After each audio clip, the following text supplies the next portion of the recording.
those of you who don't know me, I have been, it's actually, I over-exaggerate, so it's 39 years. I've been in Zimbabwe for 39 years. For the last 35 of them, I have been at a children's home. I'm director of a children's home in rural Zimbabwe, where we take children from all kinds of backgrounds, many abused, many abandoned, and all with issues in their lives. Many of them have now gone on and settled into work and got married and bring their children back to us to dedicate in our services. And it's a privilege and it's an honor to do what I do. It just happens. It's God, quite frankly. It's God and a good team. I don't want to talk too much about it. At the end of the service, I think the team there are just going to roll some photographs up there for you just to get a little taste of the kind of life that we lead. They're very updated photographs from the last year. So hang around up here before you dash down for your coffee, okay? Then you'll get a little look at what's been happening. I want to share something with you this morning that's very personal to me. That's something that God spoke to me through some of the difficulties that we have been through and continue to go through. Life is good there. There are exciting things happening, but there are difficulties and trials, and there are times sometimes when one feels overwhelmed in those trials. And I am sure it's the same in every individual's life here today. But God spoke to me some time ago. I was sitting one morning reading in 1 Samuel, and God just drew my attention just to a few little words, and from there the thoughts went on, and God ministered into my own life.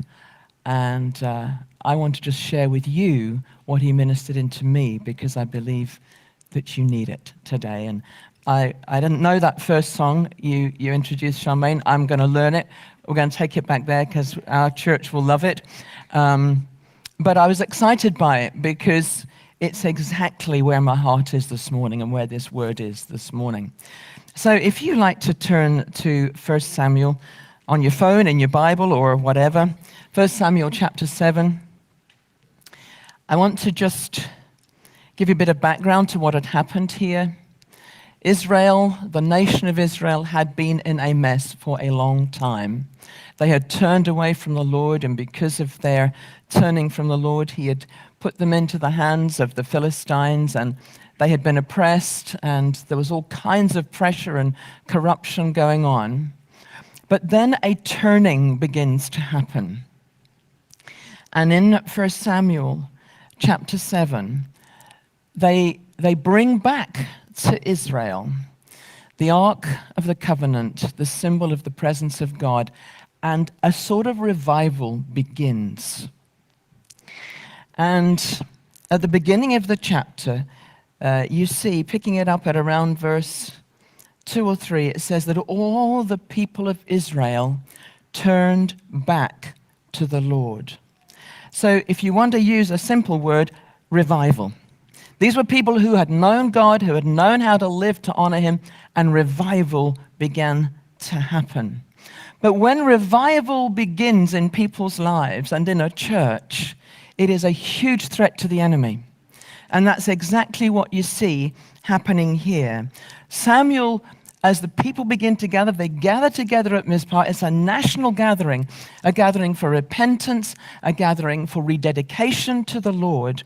And when the enemy, the Philistines, hear that, they gather together against Israel. That's always what happens. If you are beginning to feel the stirring of something in this church or even in your own life, be prepared, because the enemy will rise up against that, because he does not want you rekindled. He does not want you revived. He wants you discouraged. He wants you despondent. He wants you turning away. So when we begin to turn together back to him, to the Lord, the enemy will always come in. That's what happens here. And in verse 7, it says, when the Philistines heard that Israel had assembled at Mizpah, the rulers of the Philistines came up to attack them. And when the Israelites heard of it, they were afraid. They'd gathered together. The presence of God was beginning to manifest again. But when the enemy came up against them, the Israelites' initial response was fear. They were afraid. And they said to Samuel, and you can imagine them crying out in desperation, "Don't stop crying out to God for us, that he can rescue us from the hand of the Philistines." And it says then that Samuel took a suckling lamb, and he sacrificed it as a whole burnt offering to the Lord, and he cried out to the Lord on Israel's behalf, and the Lord answered him. And it was the next word that caught me one morning when I was sitting, reading and praying. While Samuel was sacrificing the burnt offering, the Philistines drew near to engage them in battle. While he was sacrificing, and I want you to get this picture that Samuel took this burnt offering, this suckling lamb, he took it, and he would have lifted it up to the Lord as an act of worship, offering it to the Lord before laying it upon the altar as a burnt offering. And what it says is, while he was sacrificing. I want you just to catch this. It's so simple, but it's so important. It wasn't before, it wasn't after, it was while. And when you look at it in the original language, it gives the idea during that time, while he was holding this up, that's when the enemy gathered together and made their first attack, their foray. But the thing that catches me is this: the people feared, but Samuel worshipped. Just that. Samuel, to use a soccer term, he didn't take his eye off the ball. I mean, there he is offering up this burnt sacrifice, this suckling lamb to the Lord. And the Philistines are gathering all around. I do not think that he thought, "Oh no, put it down, let's go fight." He didn't do it. While he was sacrificing, he kept honoring the Lord. The enemy surrounded them, and he continued to worship because he saw God in the situation. It's at the very moment that the worship and the prayer began that the battle began. But the Lord stepped in because this man kept his eye on it and didn't get distracted by what was going on around him. And he didn't listen to the fear in the voices of Israel's army. He focused on the Lord, and the Lord stepped in, and you read on, and there was peace in the nation for 20 years. And the Philistines never again came against God's people during Samuel's rulership, his judging. Hold that in your mind and go to Acts chapter 16. These are very familiar stories that I'm going to share with you. I'm sharing with you this morning, but they're saying something. They're all different, but they're saying something. In Acts chapter 16, Paul and Silas had received a vision before. They had been restricted about where they were going to go to minister the gospel. The doors kept closing over and over again. And then in a vision, Paul sees a man calling him to go over to Macedonia. And so he obeys that call and he goes over to Macedonia. And here he is in Acts chapter 16. And each day they go there, and there doesn't seem to be anybody really interested, but there's a group of godly women who gather. And each day they go together to pray, and they gather to meet by the river. And every day as they're going, this demon-possessed girl comes up and shouts at them and irritates them and tries to prevent them from going. I want you to see that they again were on their way to worship and prayer. And while they were on their way there, on one particular occasion, Paul has had enough of this girl's taunts. So he turns around and in the name of Jesus, he brings deliverance into her life. And then the men who had been misusing and abusing and taking advantage of her rise up against him. And all of this goes on.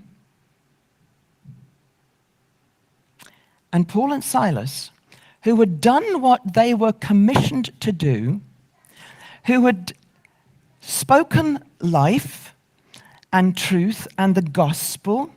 They had been entrusted with something which they were now using for God's glory. They were just doing what God had told them to do. To the best of their ability, they end up in prison because the enemy's territory was being threatened again. And while in prison,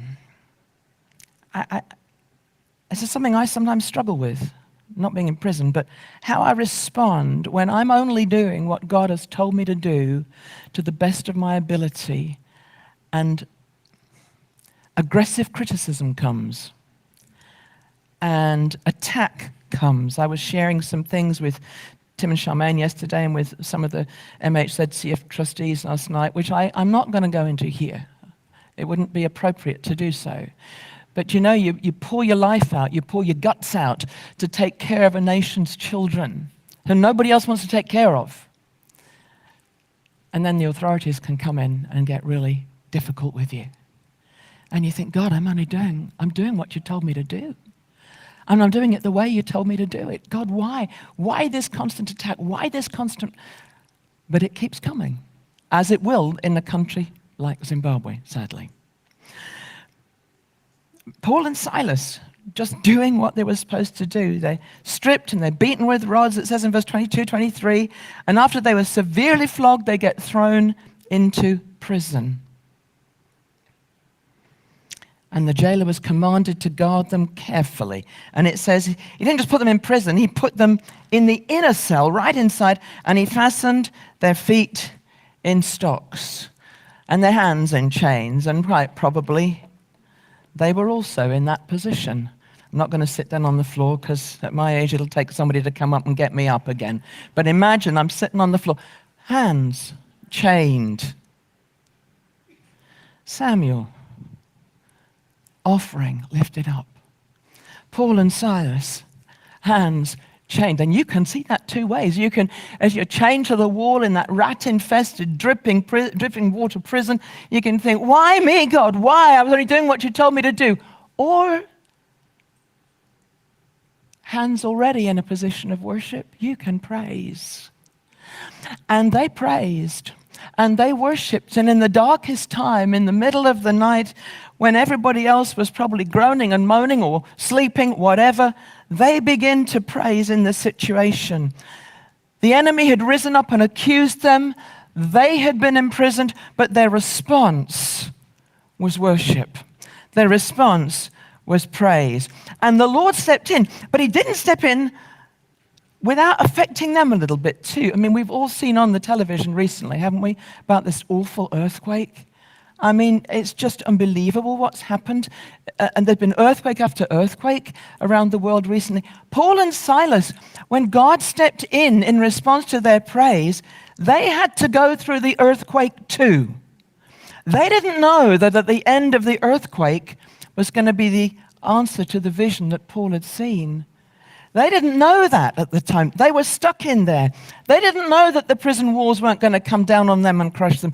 They didn't know that they weren't going to end up chained to that wall and everything come crashing down so they couldn't escape. But they praised. They praised. And they had to go through it. And then in the end, the man from Macedonia appears, the jailer. And he says, what can I do to be saved? And him and his whole household are saved. And we are in church today because of that, because that was the birth of the first church in Europe, church. Because some men raised their hands in praise when the enemy surrounded them and falsely accused them. Go to Daniel chapter 6.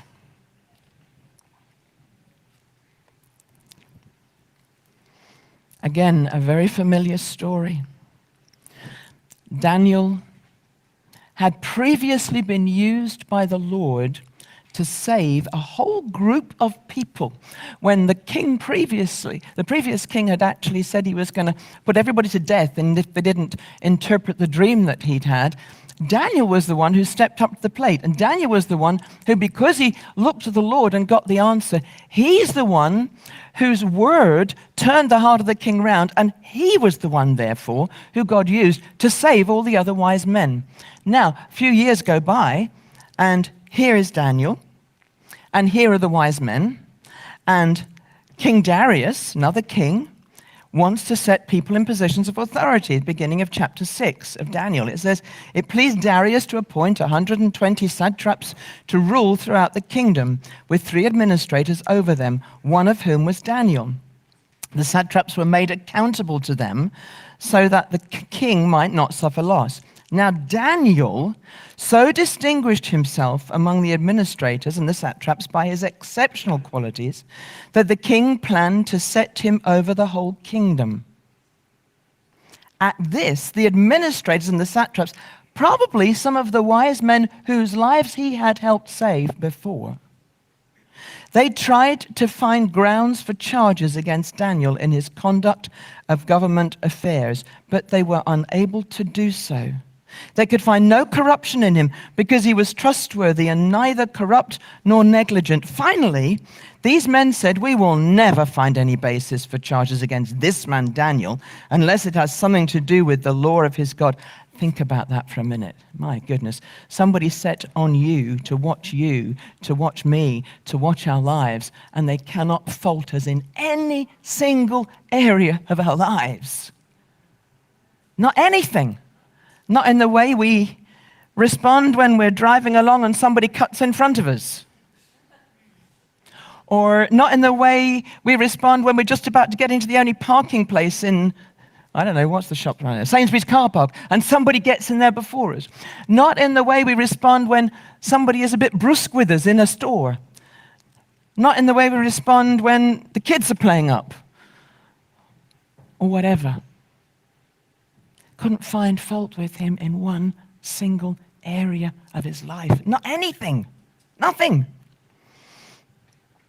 And so they say that the only thing we can do is do something that's going to make his life be illegal.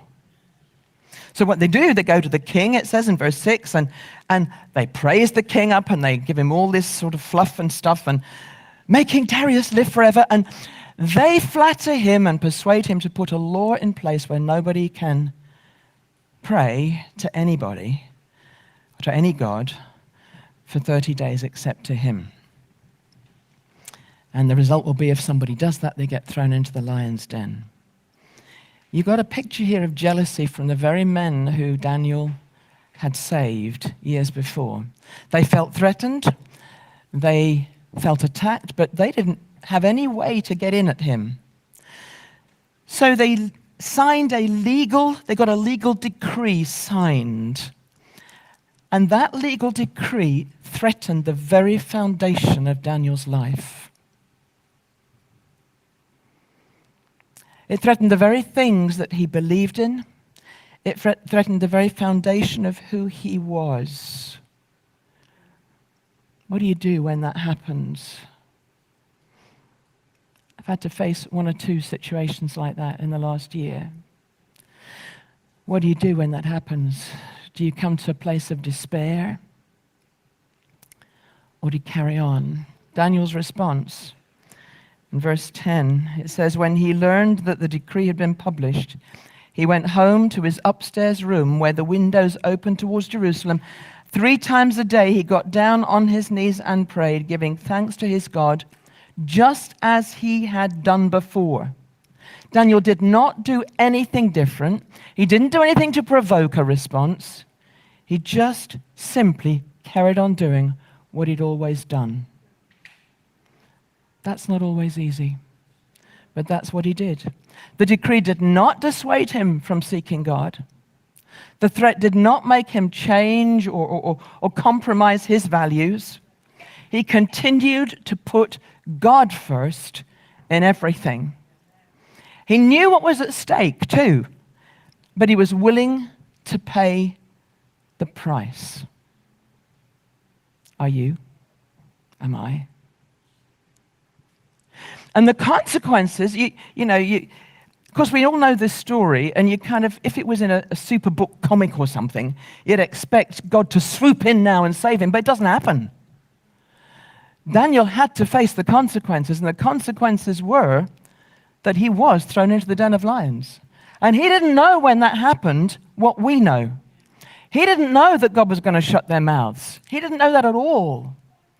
He had to step into that situation, probably thinking his life was at an end. Because sometimes God does not come through the way that we think he will come through. Sometimes his ways are completely the opposite to what we would think. Most often, his ways are not our ways. But he's always in control.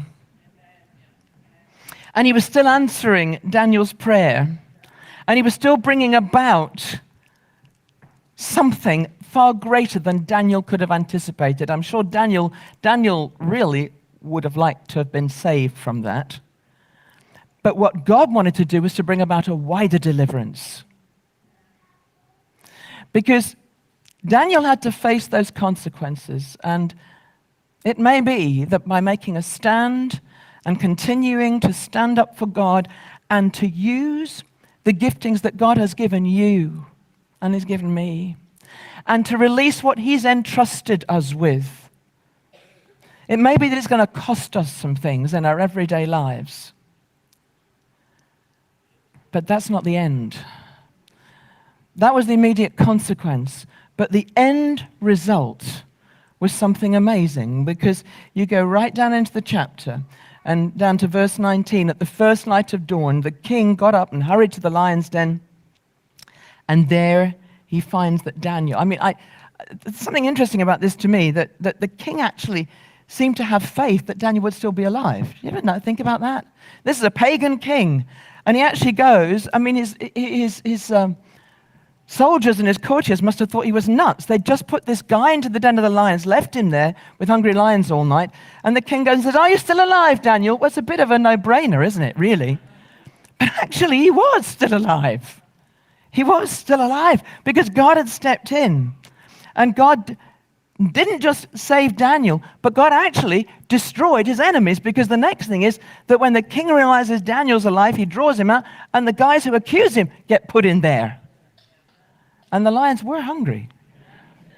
They probably thought, it's going to be all right because they didn't eat Daniel, they won't eat us. The enemy doesn't always know what God's got up his sleeve, you see. And what happened with this was not just Daniel's salvation, but the demonstration of God's power to an entire nation. But you've got to face the consequences sometimes first.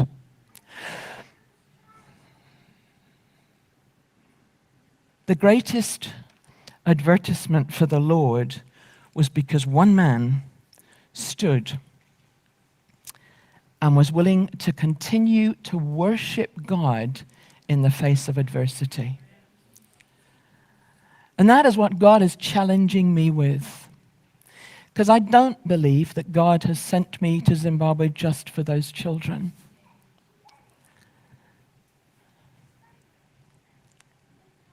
I don't know how it's going to happen. I don't know what will happen, and there are days when I struggle to hold on to this. But there have been words that have been spoken over my life, in this church actually, years back when we used to meet in a school somewhere. The late David Palethorpe spoke over me twice that God would use me to speak to government officials. I don't know how that will happen. I hope it doesn't happen the way it happened to Daniel. But I'm increasingly aware that it might. And the challenge for me is, what do I do? What do I do when the legal decrees are signed? What do I do when the laws are made? What do I do when things come at me that undermine the very foundation of who I am in God and who God is? What do I do? Do I keep lifting up the burnt sacrifice? Do I keep recognizing that the things that are chaining me down are actually lifting my hands in a worship position? Do I keep doing what I've always done every day? Keep on doing it and keep on doing it. And then, if I have to, face the consequences. believing that there will be an end result that will honor the Lord in a bigger way than any one of us can ever imagine. What do you do? You see, when we're faced with those kind of things that I cannot share with you here, when we're faced with things like that, we have a choice. We can feed ourselves from the table of fear and think of all the things that could go wrong, and we feed ourselves with food from the table of fear. And what that does is it locks us into trying to protect ourselves, trying to protect our reputation. And it could be as simple as the guys at the office laugh at me. Or it could be life-threatening. Or we can feed ourselves from the table of faith and hold on to what God has said to us and say, God, you have put me in a place, and he's put every one of us here in a specific place for a specific purpose that we may not know what it is. But he's entrusted us with where we are. He's entrusted us with the life and the truth of Jesus Christ to share with the community, to share with the people at school, to share at work, to share with non-Christian family members, to share with everyone we meet. He's entrusted us with something. For me, he's entrusted me with the lives of the children there and with the church. What do I do with it when the enemy surrounds me? Sometimes, I'll be honest, it's a little bit more convenient to eat the snacks from the table of fear. And it keeps me awake at night. But if I can stand up and find the strength to refuse that and eat from the table of faith, I can keep on going, just as you can. Just as you can.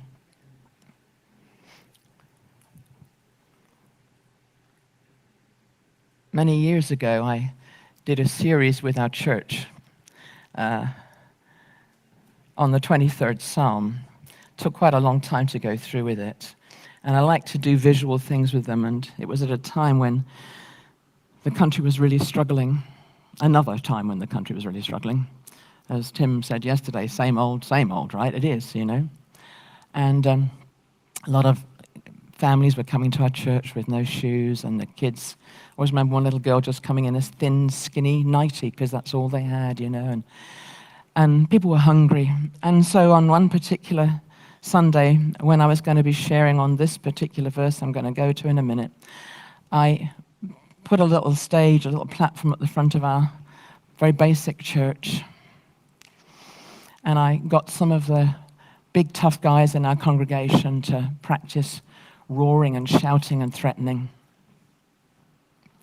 And I called two little girls out of the congregation. And I deliberately called out two little girls who came from poor, hungry families. And I called them up. And we were looking at Psalm 23, verse 5. You prepare a table before me in the presence of my enemies.